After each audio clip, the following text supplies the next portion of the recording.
What's up, Dolphins? I'm Jim Grieshaber. Call me Gries. And with the Dolphins sitting on 7 picks in the first 100 of the NFL draft, the Miami Hurricanes put on a show at their pro day this week, and all kinds of things taking shape with the Dolphins right now that might involve some CANES. Hey, Jeff Zgonina here. I'm glad the CANES put a showing on their pro day, because they sure as heck didn't show up against the Purdue Boilermakers, who beat down Gries's team. Kyle Krabs, host of Locked On Dolphins. I'm staying out of the middle of this feud here within NCAA basketball and ready for the pro day circuit to be over. Fins up. It's the Dolphin Squad. Everything Miami Dolphins every week. Breaking down all the big hits and game-changing plays from South Beach. The way only the Locked On Podcast Network can. Sunshine, speed, and squad goals. The Dolphin Squad Show starts now. Yes, it does. Gries and Z and Kyle, the anti-Miami, by the way. Jeff Zgonina always ripping on the CANES. I mean, you send your hate mail, put it in the chat, do whatever you want. But, hey, what happened on the basketball court does not equal what happens on the football field, especially at the University of Miami. And, man, that was a good win for Purdue over Miami on the hardwood, Z. I'll give you that. But the Miami Hurricanes did have a great pro day, and other players who are moving themselves up in the draft. I love this time of year, and it's just unbelievable, right? Because we know what the Miami Dolphins plan is, and that's segment 1 here today on the show. Sully's plan is taking shape. You know, it's funny because I saw a clip this morning from that Tom Hanks movie where Sully landed the plane, and Sully is landing the plane with the Dolphins, Kyle and Z. And Z, I want to start with you. The plan is clear. We talk about it all the time. Both of you guys are 100% on board with it, as am I. But 7 picks in the top 100, Z. It's definitely a rebuild from the ground up. They're doing it the right way from the start, sending people away, bringing back a ton of picks. And I don't think they're done dealing. But you saw what Jeff Hafley said after the University of Miami Pro Day, Z. With all those picks and all those Hurricanes projected to go in that window, we might see some more hometown players sticking around to be with the Dolphins. But, and you know this, Z, it hasn't always been a big success for the Dolphins to draft Miami Hurricanes. No, I mean, if it works out, you know, they had a lot of good players on that, you know, the CANES team this year. So, you know, I'm all for, you know, Haf and Sully going out and getting good football players to build this team. I don't care if it's from, you know, Miami or Alabama or Michigan or Ohio State. It makes no difference. As long as they're good, solid football players that fit the program that they want to build here. That's all I'm asking for, and that's all we should hope for. Toughness, Kyle. Toughness. I saw a mock draft that you wrote about on A to Z, and if Maui Noah falls to 11, good God, you have to take him, because that's a guy who's going to be good in the NFL, I think, for 12 years. If Bain's there, could be a lot of players in play for the Dolphins who come out of the UM Pro Day, but not necessarily. It doesn't have to be. But then also Keontae Scott a little bit later in the draft, and maybe even, how about this, Malik Willis's former teammate at Liberty, CJ Daniels. Yeah, there's no shortage of options. And I agree with what Z said as far as, like, that shouldn't be the determinant factor. I agree if Maui Noah is there. You know, the list of players I would rather have over Maui Noah is very short. If he makes it to you at 11, and the cherry on top being that he's from Miami. I think all those guys that have played for the CANES program, so long as they're wired the right way, I think it is a nice cherry on top, because you don't have to worry about transplanting somebody from a different environment into South Florida, where there's a lot of other things to do. And if those guys had success at University of Miami and they're wired the right way and they conduct themselves, especially now in the NIL era where, like, it's not so closed doors, players get paid. It's pretty out in the open that players get compensated for their play. So college kids that have money in South Florida and still do the right things and still go about their business the right way. And now all of a sudden there's no culture shock when they do come into South Florida. And it's like, oh, wow, I could do this, and that. It is a nice added bonus, I think, if you do have that intersection, because that's one less piece of guesswork that you have to try to figure out how a guy's going to respond when you bring him in to where the Dolphins call home. Absolutely. And we'll get back to that as we continue here with the show. You see that Sully's plan taking shape very clearly. I mean, 7 picks in the top 100. When you think about the number of picks that teams should have in the top 100, that's a nice switch for the Dolphins this year. Canes, others shining on pro days, moving up that draft board, some moving down a little bit, as well as a very popular longtime former Dolphins and Jets assistant coach. Big honor coming his way. And we talk about what's next. We go around the league, all kinds of things happening, record-breaking deals being signed, guys. But I want to get back to Sully's plan. You know, everyone has a plan until they're punched in the face, right, Z? And I know you love Sully's plan. And they will get punched in the face this year a couple of times. But, you know, to your point, I think you said it last show, Z, you love the plan. You love the fact that they're going back to basics, that they're starting on the line of scrimmage, that they're stockpiling and accumulating draft picks. And if we're to believe everything that Jon-Eric Sullivan is telling us, Z, he values draft picks almost as much as he values anything in this world. And he's just going to keep on going. So they're going to build through youth. They're going to build through the draft. And, man, 7 picks in the top 100, including 4 in the 3rd round. That's a good way to do it. Oh, without a doubt. I mean, those 3rd-round picks are that's when you're beginning your money rounds that builds this team we talked about last time. But, you know, it's good that they're doing it this way. Again, this organization's been, you know, Band-Aid up for such a long time, trying to fit pieces in, you know, square pieces in a round, you know, hole. And, you know, now they're going to start from ground up and build this thing through the draft. And that's what Sully wanted to do. And he got his picks to start it off. And, you know, have a solid draft this year. Not going to hit on every one of them, but if you hit on more than not, we'll be all right. And then next year have another solid draft. And we'll have the foundation set for, you know, hopefully a long winning tender here for Hafley and Sully.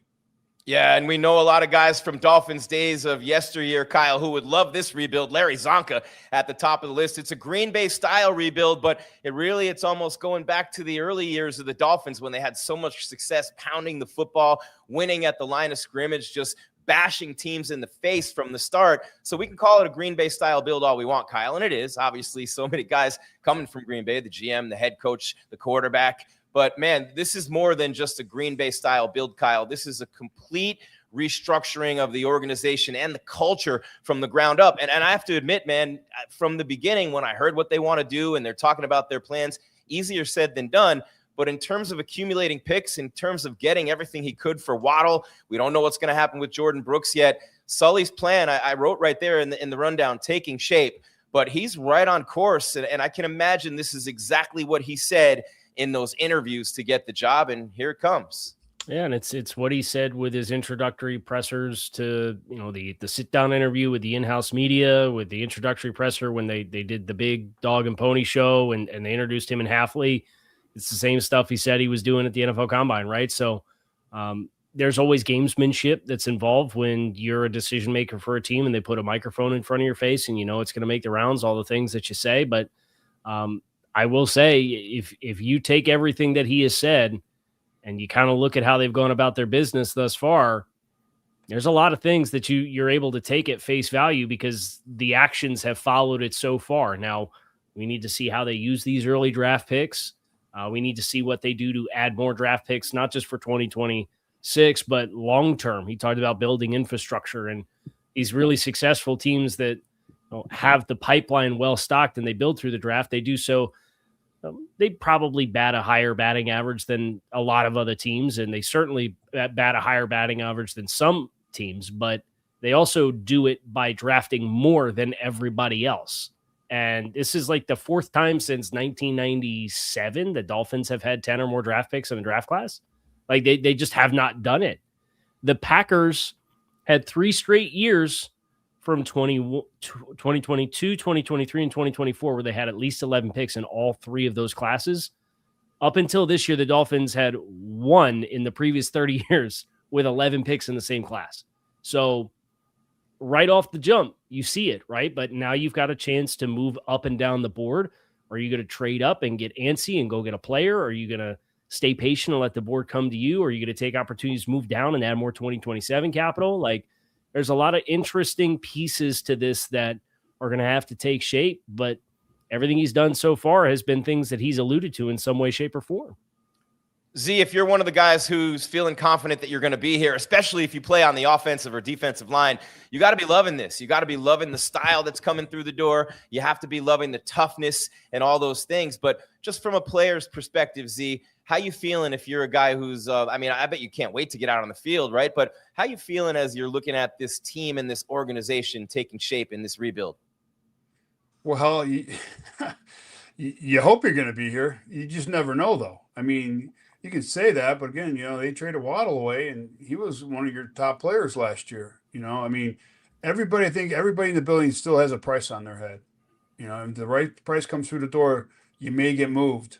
But yeah, you're excited. You're excited that you have a quarterback. That everybody's excited about in the media and in the building. As a player, you got to be happy about that. And they kept the running back and the O-lineman, and some of the defense. So some guys are still there, you get excited. You just got to wait for the draft now, because you didn't do much in free agency, no big splashes besides the quarterback, right? So, now you just wait and see, and you get a good draft. And, and once you get on the grass, and start practicing and seeing Half with his energy and the coaches and, this new system that they're putting in, and you get excited because it's new, it's fun. It's the new toy at Christmas, you're ready to rock and roll. And we'll see how training camp goes, and we'll see how the season starts. And then, the good test is mid-season, where we're at. And, if you're making more trades for more draft picks at that point, to recruit something for the coming year, or, just to see if the guys are still have that buzz of the newness. And Kyle, I don't know for sure, and you might know this actually, and not to put you on the spot, but 7 picks in the top 100. I can't remember a time when they were locked and loaded like this, and it might be even better. As Simpson moves up the draft board, the QB from Alabama, teams falling in love with him. At least 10 of the general managers in the league anonymously have said that I read this, that he's better than Mendoza. Not that he's going to go number one, but there might be some teams that get crazy, try trading up, and you might end up with some more picks, and you end up stockpiling. But first thing, Kyle, is I can't remember the last time they had 7 picks in the top 100. That's unbelievable. Yeah, I think the closest that we came was in 2020 when it was 3 1s, 2 2s, and a 3. So they had 6 that year, and obviously it was a little bit more top heavy. This might be it. 97, they had Yatil Green at 15, Sam Madison at 44, Jason Taylor at 73, Derek Rogers, Ronnie Ward, and Brent Smith. That was still only 6. So it's been, I do not see it through the mid-early 90s where they've had 7 top 100 picks. And to your point, go get more, right? Unless there's a too good to be true player that's there at 11, I'd be hearing all offers. I think you've got that pick at 30 that you can put that for sale sign up for somebody who, if Ty Simpson makes it into the end of the first round and somebody wants that 5th-year option on that quarterback contract, put the for sale sign up for the Jets and the Cardinals and say, hey, the Giants did it last year where they drafted somebody early that was a non-quarterback position, then went up and got Jackson Dart. Try to facilitate that kind of move if you can. And I think that pick at 30, 11's tough because you make the shopping list and it's 11 players long. And you're like, all right, we know we're going to get one of these guys. But then you get to 30 and it's like, okay, does the list of names that you'd really like run out? Is there a plethora of names where you could slide back 5-6 spots, let the board reset overnight, and still get a guy that you're just as excited about as you would have been at 30? So I think 30 is the spot for me that is probably I'm most keen to see them try to work and move. Just because I do think you have a chance of getting a blue chip player at 11. Yeah, and we'll talk later a little bit more about this, but Jordan Brooks for a 3rd rounder to the Cowboys, something like that's been floated out there. I mean, another 3rd round pick for a player like that, I'm not sure if that would be enough for me, but we'll get back to that one, guys. It's interesting to see the way the plan is taking shape, the toughness that they're building, the draft picks they're accumulating. To your point again, Kyle, stockpiling more and more and more and more, and that's how you build it. But as we get closer to the break, I think it's interesting. I'm almost, by the way, still stuck on, my brain almost isn't working because I'm still stuck on Yatil Green drafted ahead of Sam Madison and Jason Taylor in the same draft. Shout out Yatil, one of the nicest guys I ever knew playing ball. But man, he that was a miss there for the Dolphins for sure. And there have been some others out of the University of Miami. We'll talk a little bit later in the show about this year's class of Hurricanes, other players as well who have done really well these past couple of weeks and great workouts at pro days. We'll get into that also. And man, we got a lot of show left. But on the other side, segment 2, we're going to talk about what Sully's been up to. We're going to talk a little bit more about the Waddle trade. We're going to talk a little bit more about how he got these picks and what he could possibly do to stockpile more for the Dolphins heading into the draft. We are your Dolphin Squad Show. That's former Dolphin Jeff Zgonina, the best in the biz, Dolphins insider Kyle Krabs of Your Locked On Dolphins. And by the way, check out all his content right here, wherever you're watching or listening to us right now. YouTube Live, then we upload, you download. Spotify, Apple, iHeart, Stitcher, Podbean, and then Roku. You know what it is. OTT right there. You know me. So it's going to be a fun show today. We got a lot more coming your way, and we are just getting started with your Dolphin Squad Show. It's Gries, Z, and Kyle. Keep it right here. Take a quick break and talk to you about something that you're going to love to hear about, especially if you're in need. Keep it here. All right. You know what time of year it is. We know what time of year it is. And obviously, tax time is whatever, right? And it's always something that's a pain in the butt. And we know that whatever makes it easier and however else we can make it less painful or, make it easier for that matter, we're right there. So it's tax time. For a lot of us, the old way of doing taxes is a lot, right? Trying to book an appointment. That's not the most convenient, sitting in a waiting room with a stack of papers, emailing back and forth and wondering if they really get your situation.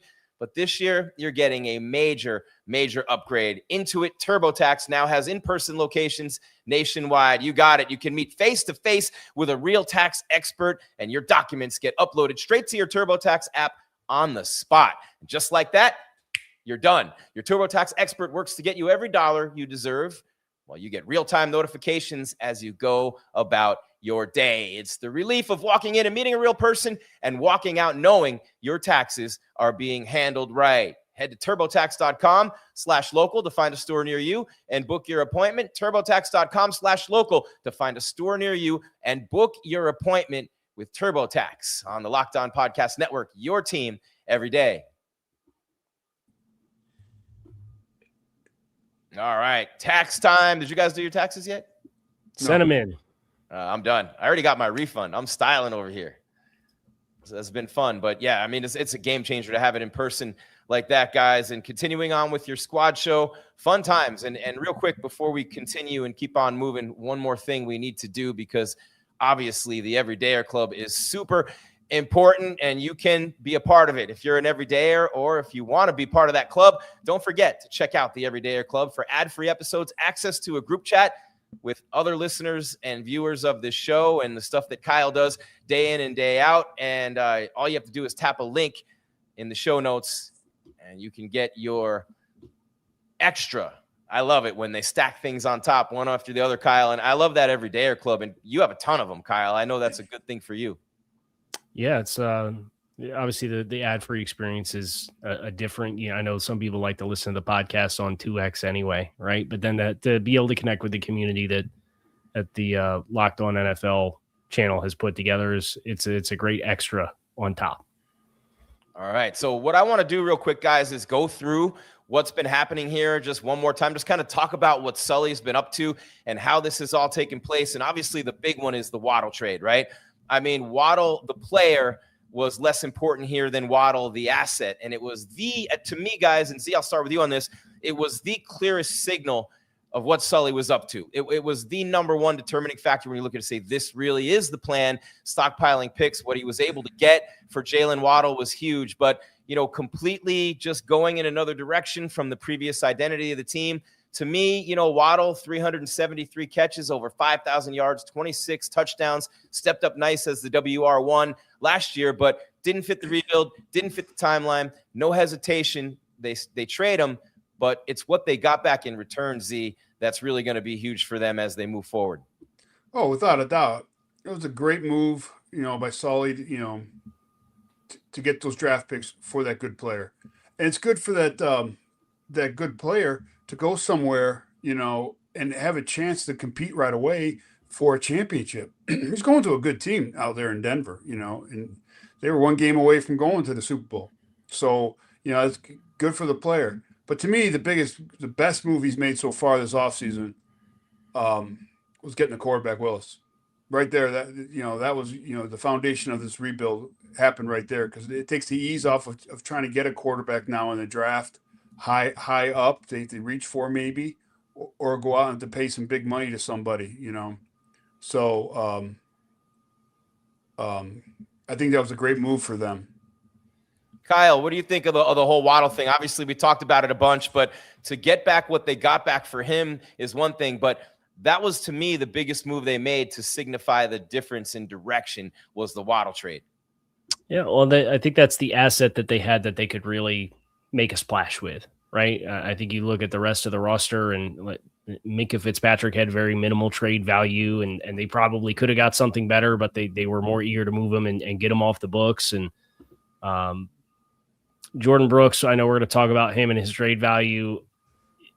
It would take a handsome amount, just because from a timeline perspective, the Dolphins get a chance to make a decision on a contract with him this offseason if they'd like, because he's going into a contract year, where Waddle has 3 years of his prior contract and would be pushing 30 at a spot at wide receiver that a lot of receivers don't age gracefully past the age of 30. I think he's well positioned to do so, because he's not just a speed player. I think he's a great route runner, and I think that will age gracefully for him as he moves forward. But you see some of these linebackers, with Jordan Brooks, 3 years from now, he'll be 31. Oh, how late was Levante David, who just retired today? How late into his career was he playing great football? Into his mid-30s. You think about Bobby Wagner and how good Bobby Wagner was for how long he was playing, and playing at a high level into his mid-30s, right? Like, I think it is a little bit of a different conversation because of the position and how some of those players age, where a lot of these backers, if you've got it up here, you could play at a high level for a really long time. So I think with Waddle, obviously an offer that's too good to pass up, with a 1 and a 3 this year. The timeline was obviously a big talking point. Albert Breer from Sports Illustrated did a big story kind of talking about the timeline of everything and their thought process behind it. So I get it. It's a bummer for me, because I love Jaylen's game. I was excited to see what that could look like with Malik Willis at quarterback and De'Von Achane in the backfield, and how all those pieces could fit together. But they're going to get a chance to go out and get their guys. And Jon-Eric Sullivan, his dad was like a very profound wide receivers coach in the NFL for 50 years. Jon-Eric played wide receiver in college himself at South Carolina and Gardner-Webb. The Packers have had great success finding day 2 wide receivers. Like, I get the plan. It's, you just now need to parlay it into successful picks. And looking at that wide receiver room right now, and we'll talk more about this for sure as the days and weeks pile up, but Tutu Atwell and Jalen Tolbert coming in to replace Tyreek Hill and Jaylen Waddle. And that may not even be fair of me to say that, because we don't know if those are guys they're obviously hoping that'll be numbers 1 and 2, but right now, at least the way it looks, Z, that receiver room it's probably the worst in the league right now. Well, yeah, it kind of is. They kind of shredded it, The top 2 receivers are gone from last year, but they're going to rebuild it. I would assume one of those first-round picks could be a wide receiver. I think at 30 is a good spot to get one. I think it'd be some still good receivers down there, so I see them getting a good player this year in the draft to fill that room up, maybe 2. So, I'm not worried about it at all. Sully's got a plan. We've been talking about his plan, and he's going to build it up, build his guys and Bobby's guys, and they're going to get something going. And you can get a top-level receiver, even outside of the first round, Kyle. But I would think at number 30, even if you trade out of 11 to get more picks, but I would think number 30 would be a real good spot to take a receiver. And I know Keontae Scott had a great pro day at Miami, ran like the wind. He literally was a day 2 pick who just might have moved himself up to a day 1 pick, maybe even a first rounder, probably more likely a second rounder. But I still think you can get a wide receiver 1 outside of that early part of the draft, Kyle. Yeah, I think there's the top half of the first round probably has 3 receivers that are perceived to be in that window. And one of them, Jordan Tyson, is kind of struggling with getting healthy with a hamstring, and it dogged him at the end of the year. And he might end up sliding a little bit. I know he's going to do a workout in the middle of April, I think a week before the draft, to do position drills and run routes. But Well, he's had some medical stuff. I think he's the most physically gifted. And if you didn't have the medical questions, I think he's a top 10 lock. But he does have the medical questions, so he might slide a little bit. So then you got Carnell Tate and Mekhi Lemon. And then your second tier of guys, it's Omar Cooper from Indiana, KC Concepcion from Texas A&M, Denzel Boston from Washington, Chris Bell from Louisville, Chris Brazzell from Tennessee. That group of guys, you could tell me, 2 or 3 of those kind of trickle into the last few picks of the first round. I don't know how many of them are going to be left by the time you get to 43.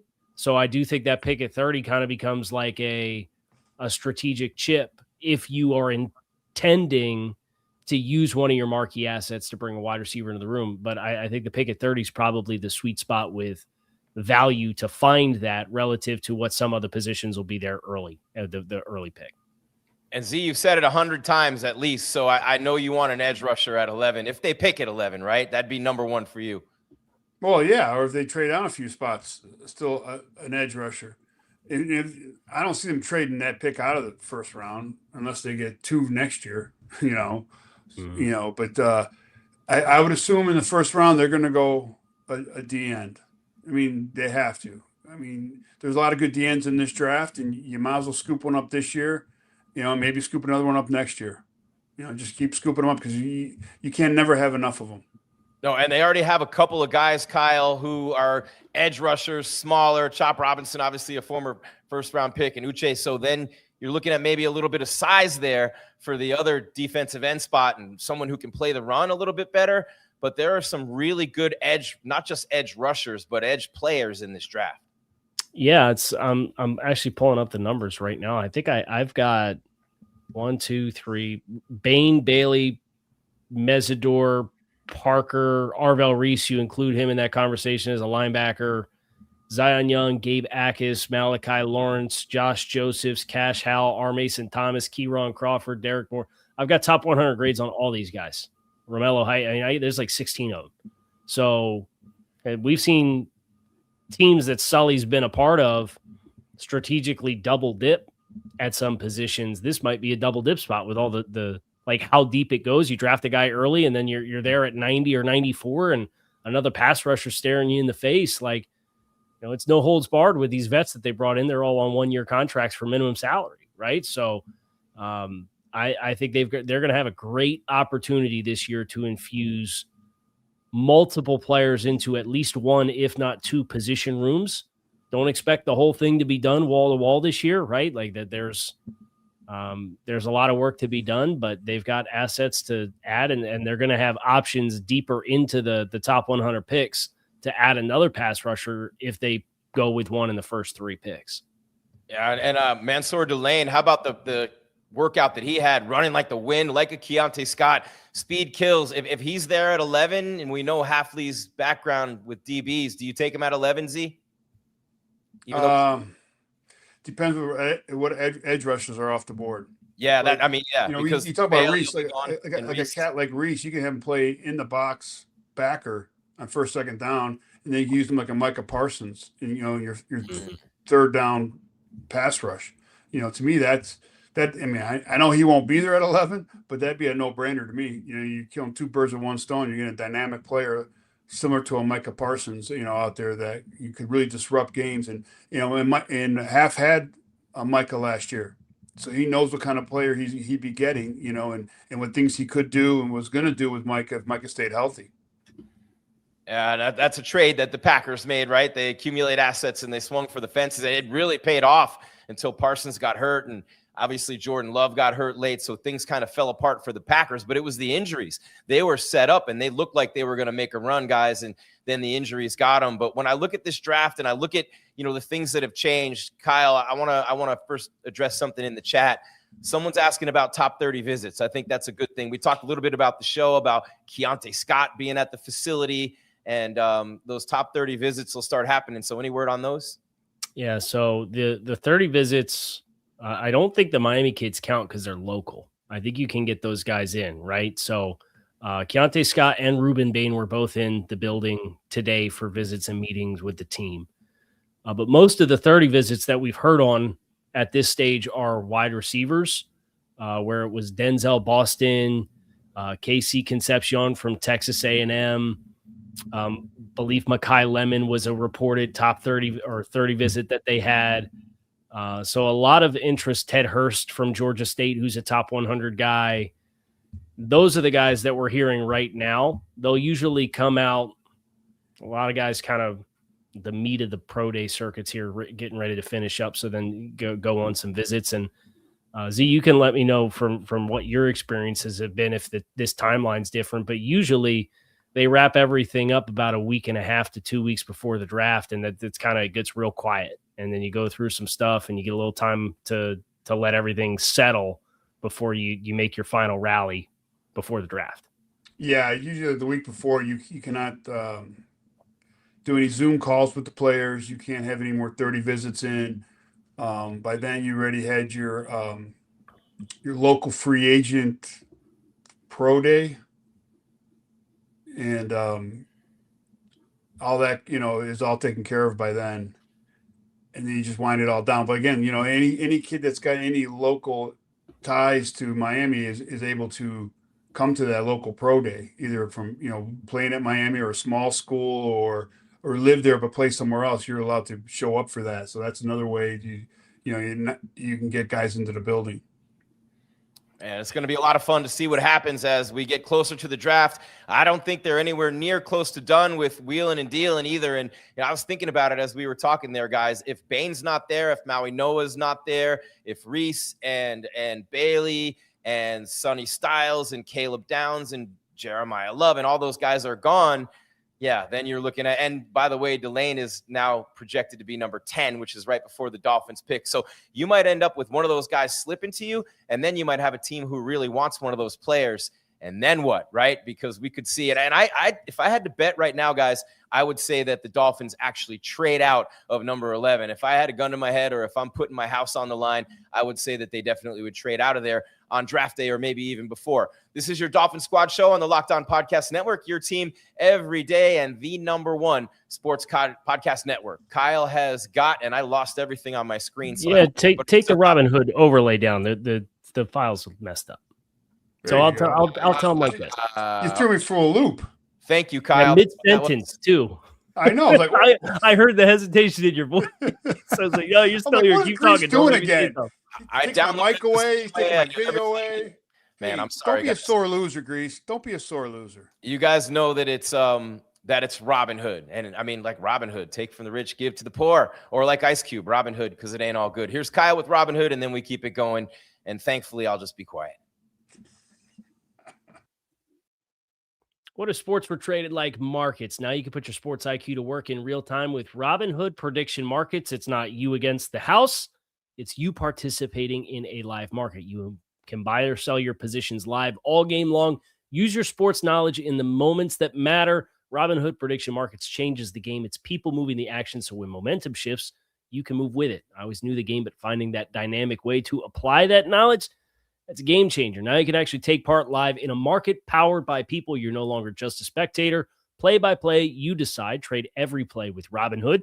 Now available across the U.S. Download the Robinhood app now to begin. Futures and cleared swaps trading involves significant risk and is not for everyone. Event contracts are offered by Robinhood Derivatives LLC, a registered futures commission swap and merchant firm.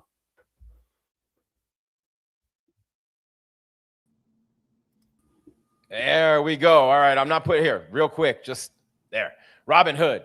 And it's all good. All right. Continuing on with your squad show. And, after that pro day for the Canes, I want to talk a little bit about that University of Miami pro day and some other players who have caught your guys' eyes as we've gotten closer. But, when you're talking about the draft and you're talking about that number 11 pick, I think sometimes, Kyle, we tend to put too much emphasis on those early first-round picks. 11's not that early, but you know what I mean. You don't always have to hit a home run early. You're not always going to hit a home run early. And in a rebuild like this, it might be best to trade down. I said it going into break. If I had to bet, I bet they trade down. And I would actually be really confident in that bet because I don't think anybody who's going to be a big-time franchise changer, difference maker is going to be there at 11. I just don't think that guy's going to be there after looking at the mock drafts and the players that are there. So I just wonder how you guys are feeling about it. Kyle, you first. If you had a gun to your head, you saying they trade 11? No, I'd say they stay just because I think you're going to have a hard time getting good value. It's if everybody perceives this draft to be a little lean at the top, right? Hypothetically, who's the player that's there that the Dolphins' individual situation wouldn't just have them take, that somebody would give you good value to trade down from 11-4? That's the question that I have. So if Francis Mauigoa is there and you're going to shop the pick, you should just stay and draft Francis Mauigoa because he's somebody that everybody would give a premium price for. Mansour Delane, if he's there and the offensive line run happens, you shop it. Like if Jeremiah Love's there at 11 and that's the best player and somebody wants to come up, then great. I'd trade out of that and let somebody come up and draft Jeremiah Love, but who's going to give you a premium price to trade up for a running back in the first place? So I think that's the challenge I think they're going to have, is they're high enough in the queue where I think any player that's worth trading up for based on the Dolphins roster, they're probably better off just staying and drafting themselves. Z? Yeah, the more I look at the board, it's going to be hard, to trade out of that spot, because you're not going to take nothing for that spot. You're going to want a ransom for that spot. And the way the draft looks like so far, there's a lot of good players from like 10 on. Because Kyle said, the elites are not really up to the top anymore. So it's like a big – let somebody trickles down.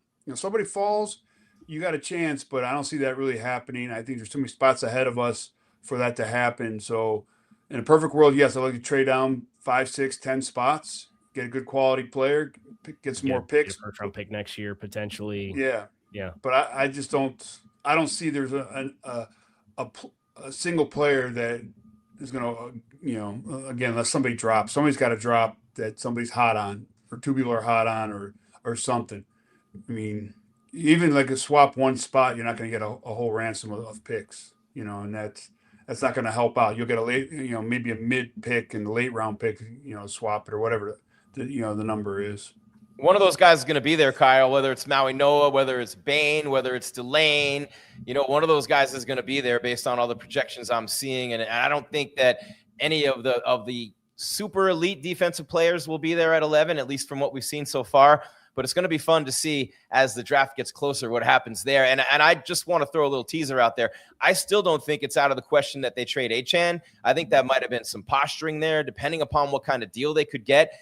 He's maybe top 3, and not maybe. He's statistically top 3 in the league last year, and it just depends what they are thinking there. But the one guy I want to move to now is Jordan Brooks, Kyle. This is the one that is a little bit surprising given his situation and the fact that I'm looking at the Cowboys maybe, from everything we're seeing, offering a third rounder. And I don't know if I trade my leading tackler, my player of the month, best player of the year on defense. I don't know if I trade him for just a third rounder. Yeah, his 28-year-old first-round pedigree linebacker was a first-team All-Pro last year on a defense that's getting wall-to-wall renovations. He's phenomenal last year. So I had seen that Dallas had conversations around trade options at linebacker, and Brooks was on the list. I don't know where the price point is exactly, but for me to sit down and to get me at the table, you could be talking about first or second round pick. And I don't expect somebody's going to offer that, but that's kind of reinforcement of where Jaylen Waddle was, right? It's like, you got to have a price point that's good enough to get me down at the table. And a 5th, 3rd round pick for Brooks at age 28. I know he's in a contract year. He's probably going to be expensive.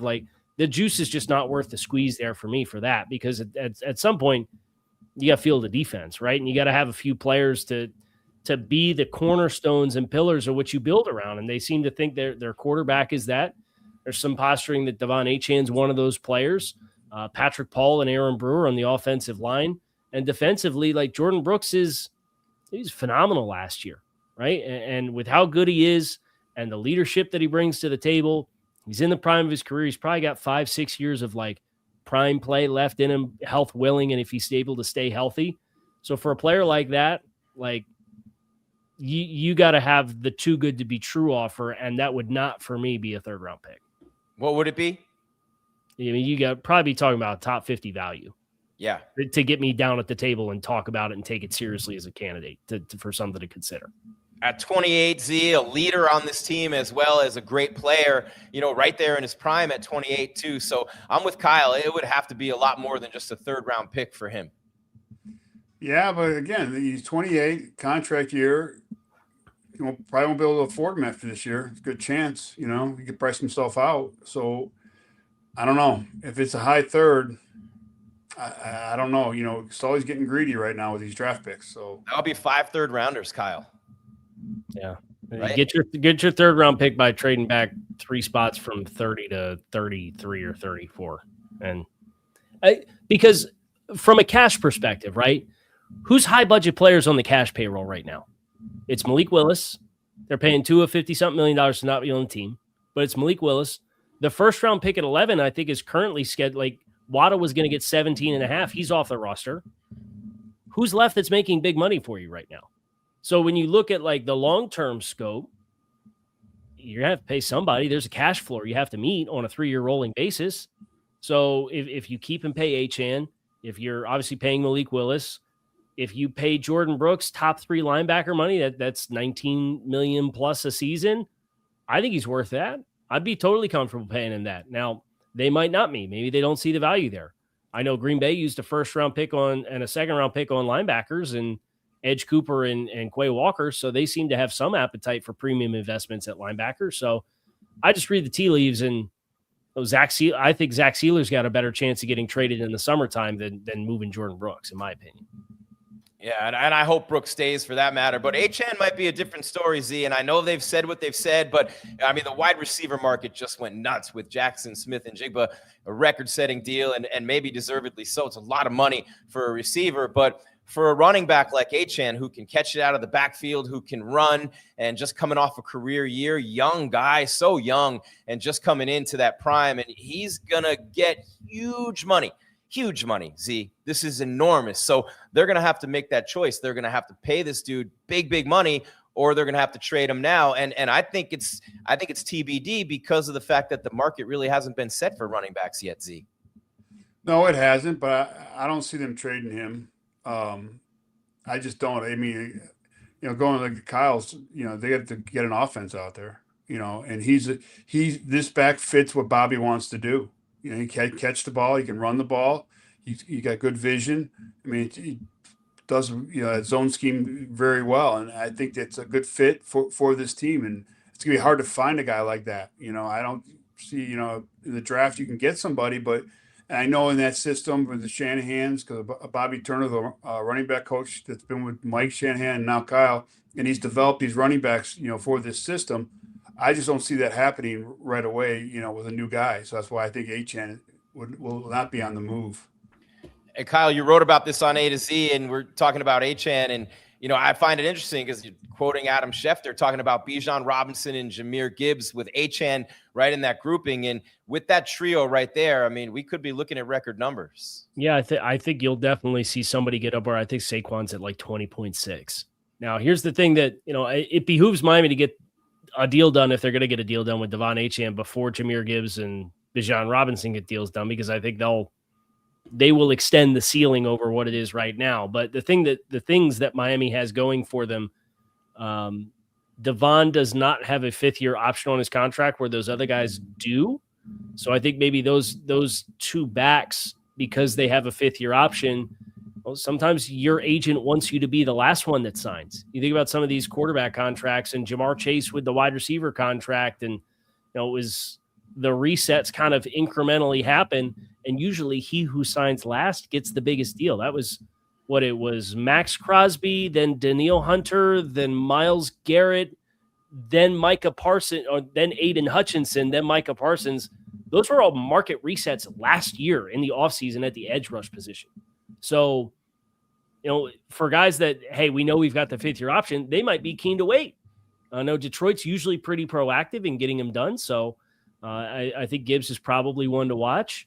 But, Miami, they don't have a 5th-year option to kind of play with, to kind of say, hey, we'll give you our offer, and if it doesn't work, well, then we get the 5th-year option, and you're guaranteed that money, and it's going to be towards the top of the market. They don't have that. So it's going to be or get off the pot time earlier for Miami and Achane. And they moved some money around in his contract. They gave him, for salary cap compliance, they gave him the vast majority of his money owed this year up front, and they put some void years on the back end of it to bring his salary cap charge down after the Waddle deal. I think them giving him cash up front increases the likelihood that he stays, because you just paid him $4.6 million like when the Waddle trade happened, so that you could reclassify his money and bring his cap hit down. If you were really intent on trading him and you're in a cash savings frame of mind, would you be paying Achane $5 million just to trade him and buy it down? Like, probably not. So those are the things that I think lead me to believe that, well, again, Sully called him a phenomenal player at the Combine and said, we really want him to be here long-term. We're going to talk about an extension in the summertime. Everything else he's done, we're taking at face value. I'm taking that at face value too. Yeah, and I would agree with you, Kyle, on that one. I mean, I'm not saying that it's a done deal for sure that he's staying, but I think the biggest reasons are, one, they won't have a playmaker without him because, you know, Waddle's gone. And Tyreek's, from everything you're reading, he's having a lot of trouble and might not even be able to come back this year. And we wish him well, you know, obviously. But the biggest thing about Achane is he's 24. We've said it a million times, man. His age range fits the rebuild, fits the timeline, and he could be the guy that they completely build around. And think about it, if they hit with Willis, the dual threat QB with a running back like Achane, that's a hell of a start with that offensive line in front of him that's looking better and better every single day. We have one more segment left here on your Dolphin Squad Show, but I do want to say one more thing. Trading Waddle, that was business, right? But trading Achane would be a huge statement right now for this team. So we'll see what happens in the days and weeks to come. Still to come on the show, we go around the league a little bit. We talk a little bit about what might be next for your Miami Dolphins with regard to the pro days that have been happening and players that are, you know, catching the eyes of the coaching staff. Hafley was at the Hurricanes pro day and had some interesting things to say as well. So we'll wrap it up on the other side. It's your Dolphin Squad Show on the Locked On Podcast Network, the #1 podcast network, and your team every day.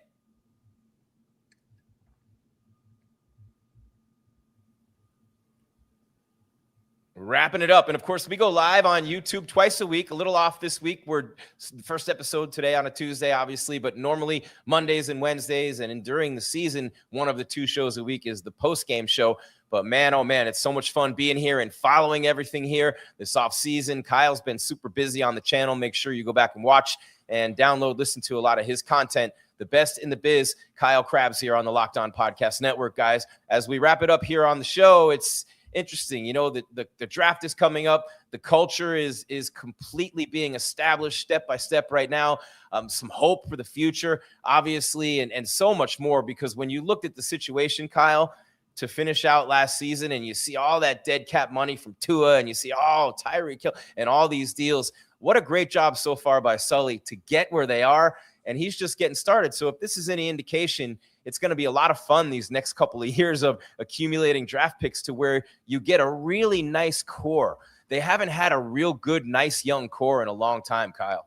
Yeah, it was that was supposed to be the idea of the last build, and they got anxious, right? And they started trading first round picks and second round picks and third round picks and fourth round. Like they spent it like it was burning a hole in their pocket with the war chest that they had built up in draft picks with the last regime. So there's a time and a place for it, but the last group certainly went above and beyond, and you know, that sounds like it's been a large part of the point of emphasis of why the decision makers who are running this team chose this group of people to come in, because they vehemently believe, and they have walked the walk in their practices with another franchise, that sustaining that is how you sustain your window to avoid the roller coaster and the ups and downs, right? Because this past build, you made a head coaching change halfway through what was supposed to be your optimal window.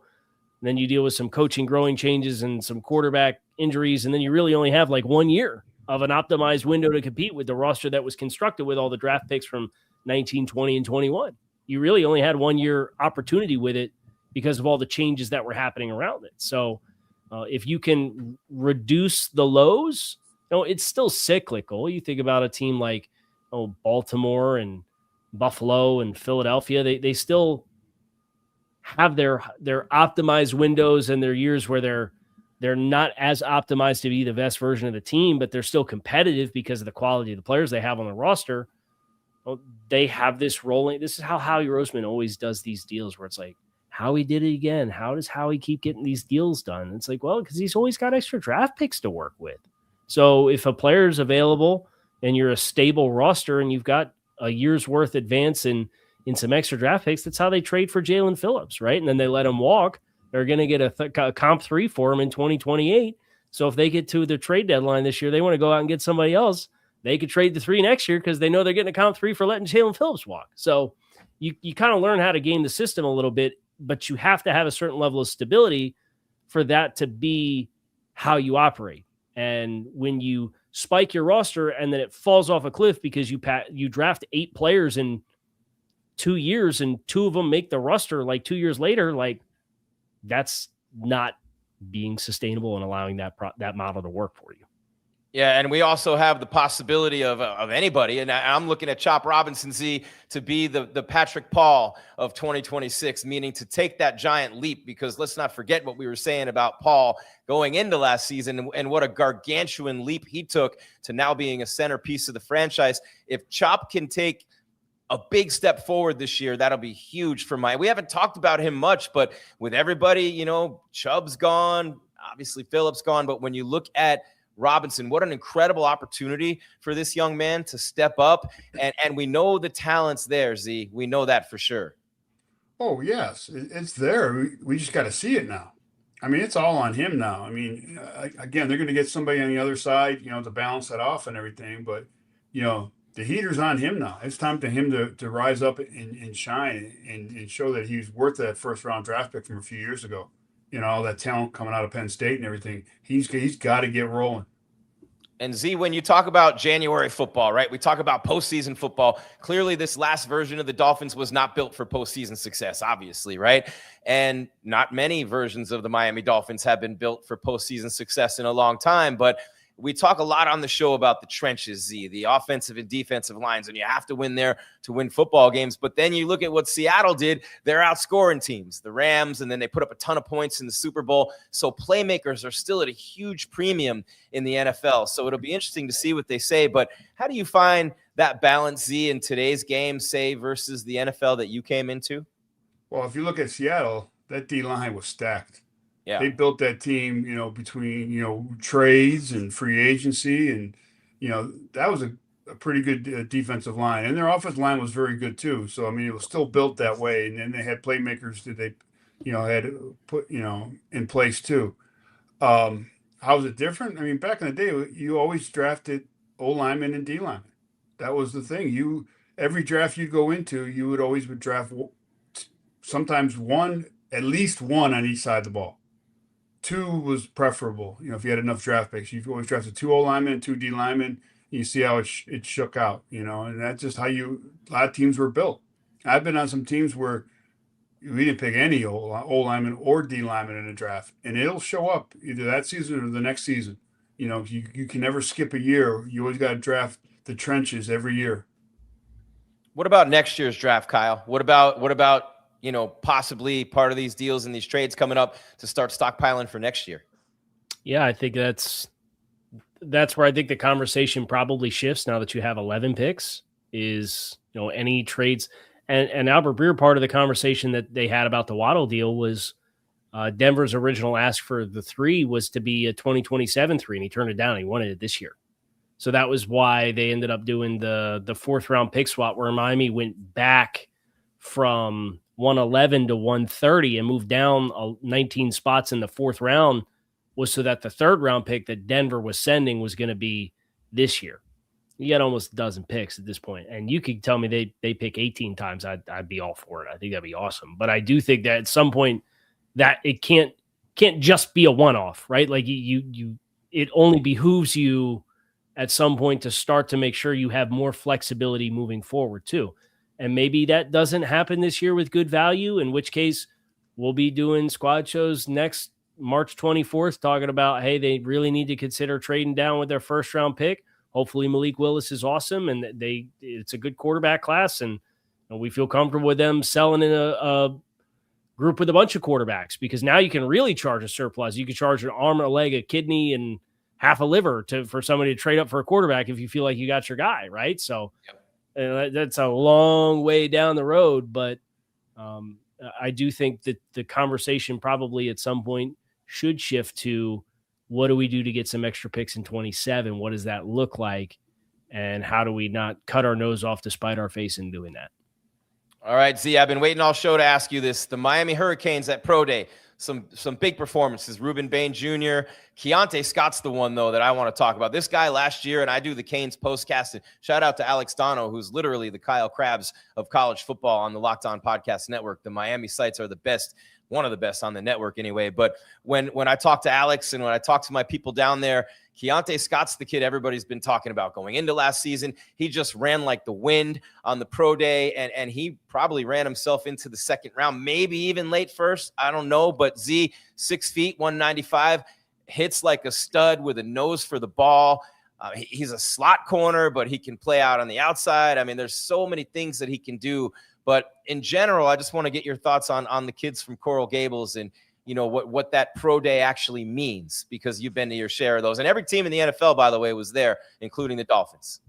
Well, of course they're all going to be there because, you know, they were in the Natty this year. I mean, when your school, you know, does well, you know, your team does well, you know, they draw the pro days, you know. And pro days, they're a great thing for these kids. You know, there's another chance, kind of like the combine. You know, scouts are there, position coaches are there, head coaches are there, general managers, and you get to visit with these kids again. Like when I was go doing, we'd set up at least a meeting time. It was either, you know, in the classroom or we'd go out to dinner with the players. You know, I remember I went to Florida State. I took the Verse and the other cat out there who both went to the Rams. I had dinner with both those kids the night before their workout. Yeah, Fisk. Yeah. And, you know, you get to see them, you know, in a different, you know, venue where they're more relaxed and, you know, they're not wound up at the combine or in a classroom. You know, you break bread with them, you talk, you know, you learn about the kid. And then, you know, the next day, sometimes they work out, sometimes they don't. A lot of these kids don't work out. I remember when I went to Myles Garrett's pro day, he just ran the 40. He just wanted to keep crushing numbers. That, you know, he did nothing else but took his shirt off and ran that 40. You know, and everybody came to see, you know, and he did a hell of a job at it, you know, but you know, that's how it is, you know. And so what helps though is when you have a couple guys that are really good, it helps you know, the fringe guys, the 6th, 7th rounders, because now they get these coaches in there and the coaches are going to talk to them and see them when they're comfortable working their own drills and all that. You know, some didn't even go to the combine, but they're there in the building and, you know, they're getting a good work in, and, you know, sometimes you catch the coach's eye, and you know, and they get a chance to go as a free agent or a low draft pick, and that's all. It's always good. And I talked about C.J. Daniels earlier, guys, and he's someone who played with Malik Willis in college. He's a later round draft pick projected, had some injury issues last year, but played big in big games, had the game-winning catch against Notre Dame. By the way, Notre Dame hasn't beaten Miami in Miami, and I'm not even going to say how long because it's so long that Irish eyes cannot even remember, let alone smile. But guys, when I look at this right now, and I want to ask you about the Hurricanes real quick, just to put a bow on that one after the pro day, both of you guys, if assuming one of those guys is going to be there, or if all of them are there, if you're at 11 and Maui Noah's there, Bain's there, you know what, are you guys for sure taking either one of those guys if they fall to 11? Would you rather have Bain? Would you rather have Maui Noah? Would you rather have Keontae Scott, Akeem Mesidor, projected middle of the first round? And just where would you draft them? So how would you rate those guys, Kyle, in terms of where the Dolphins pick? Which one would you rather have the most? And which one do you think is going to be the guy who comes in, no matter where he gets drafted, and has an impact that some people might not be expecting? Well, I think Bain's my second ranked player in the class, and he plays a primary position of need for the Dolphins. So if Ruben Bain makes it to 11, unless Sonny Styles is there, and probably even if Sonny Styles is there because of positional value and an edge rusher versus an off-ball linebacker, I'm running that card in with Ruben Bain's name on it expeditiously. The dude is a dog. He plays with great power. I love his motor. He's a contrast, a style of player that is very different from Chop and Robert Beal and Josh Uche. So it is a guy that you feel like you could put on the front side, and he can really win the point of attack for you in addition to what he can do as a pass rusher. So Ruben Bain, all things equal, if all the Canes guys are there, if Maui Noah and Ruben Bain is there, whatever rain dance I'm doing in the backyard works, because if they're both there, that'd be a dream come true. But Bain would be the one that I would take. And then as far as like a guy a little bit later on, you mentioned CJ Daniels earlier. I think he's a great option for the middle rounds at wide receiver. If they're going to go with a top 100 wide receiver and then maybe come back with 94 or 130, if Daniels is there in that range, like 6'2", tough, fast enough, showcases some route running ability, pretty good hands, not super dynamic. They kind of used him a lot as like a scheme touch and like perimeter screen guy throughout the early portions of the year last year. So I think it was a great way to showcase like what he's able to do down the field a little bit more. But I think he'd be a great mid-round add to this wide receiver room, and that previous experience with Malik Willis is just a cherry on top on that regard. Z, who would you want if Bain and Maui Noah are there at 11? Didn't other schools have pro days? I'm just curious because all we're talking about the Canes. What's like up, Miami show? Z, hello, we're in Miami here. I get it. I take Mariota. I just think that's the way you go. I mean, I get it with Bain and everything, but you can never have enough, huh? You worried about the length? Well, hey, there's another guy that was also as short as your man, Howell. Wasn't he? He had 30s too now. 30s, 30 and a halves. 40th, the fourth shortest arm in the history of the combine. What I was interested in with Bain was he didn't elect to get remeasured. And I've heard some people around the program think and have said he's measured closer to 32. And there's been like Fano, the offensive tackle from Utah, he had his pro day. He gained 7/8 of an inch on his arm length. Well, that's why a lot of cats don't do it at the combine. Yeah. So he gained almost a full inch on his arms at his pro day versus the combine. And a whole bunch of guys that were at the Senior Bowl had half an inch, 3/4 of an inch longer arms at the Senior Bowl than they did at the combine too. So I just thought it was interesting that like people that I've talked to around the Canes have been like, yeah, he's close to 32. And you have all these other names. And he was like, I'm going to do on-field workouts and that's it at the pro day. I thought that was an interesting choice. I don't think it matters. And I'm unbothered by the length because of his style of play. I know it's unorthodox and it's an outlier regardless. But I just thought it was interesting that he was like, I don't care. I'm just going to do my on-field workout and that's all I'm going to do. And he's not just an edge rusher. Like to your point, Kyle, at the point of attack, he's really good against the run. He's a pocket collapser, not just an edge rusher. So I think if all things right there, like we talked about, are the way they are, and Bain and Maui Noah were both there, I'd go Bain, and it's a close one. But my reasoning would be the offensive line is pretty, I don't want to say completely set for the Dolphins right now. And I read what you wrote, Kyle, that Maui Noah could play guard to start his career and then move out to tackle to replace Jackson. But it'll be interesting to see. The guy I really want from Miami, and I take him at 30, I fall to my knees and thank God that he's still there. And I take Keontae Scott at number 30. I can't imagine that guy. When they were talking about him as a third-round pick, I'm like, yeah, that's not going to stand up for him for sure. But when you think about what could be there and who could be there, many options be there for the Miami Dolphins at 11, and so many things going right for them right now as they rebuild and retool and stock up the draft picks. As Kyle said, looking toward next year's draft as well with some of these deals maybe. But guys, it's time for final thoughts. And I just want to give mine real quick because this is something that, and I obviously was around the team a lot, living in Florida over the years. And one of the all-time great Dolphins assistant coaches, Mike Westhoff, 33 years in the NFL as an assistant coach, 15 of them with the Miami Dolphins, also coached the New York Jets. But, man, it's a nice honor for him for the Pro Football Hall of Fame to give Mike Westhoff an award of excellence. Kyle, as a lifelong Dolphins fan, I know you know the good work that he did, even though it was a little bit before your time. I remember the late 90s, and he was there in, I think, 2000 was his last year there. So I didn't appreciate it like I would have now or in recent years, but I know Mike Westhoff, and I mean, he was as recently as 2024 assistant head coach in Denver with Sean Payton, right? So you talk about a 42-year career in the NFL, going back to the Colts in the early 80s, like an outstanding career. He's a Western PA guy from Bethel Park, so the Western PA football pipeline is underrated, but I'll I'll knock on wood for it and give him a little love as yet another Western PA successful professional football career. Z, do you know Westhoff at all? I've met him a few times. I've never been on a team with him, but no, I've met him. I met him really through Zach Thomas when he was, the Dolphins. Yeah, he did a charity event with Zach, and Coach was there, and that's how I met him for the first time.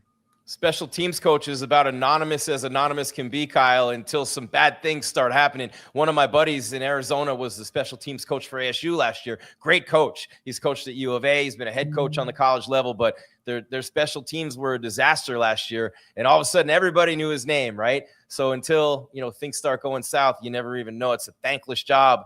And the headlines come, it's usually negative. But Westhoff, a huge career. You think of guys like Reggie Roby, Pete Stoyanovich, kicker for the Dolphins, who excelled under his tutelage, and all kinds of great things there. All right, guys, wrapping it up. Kyle, what do you have coming up on the channel?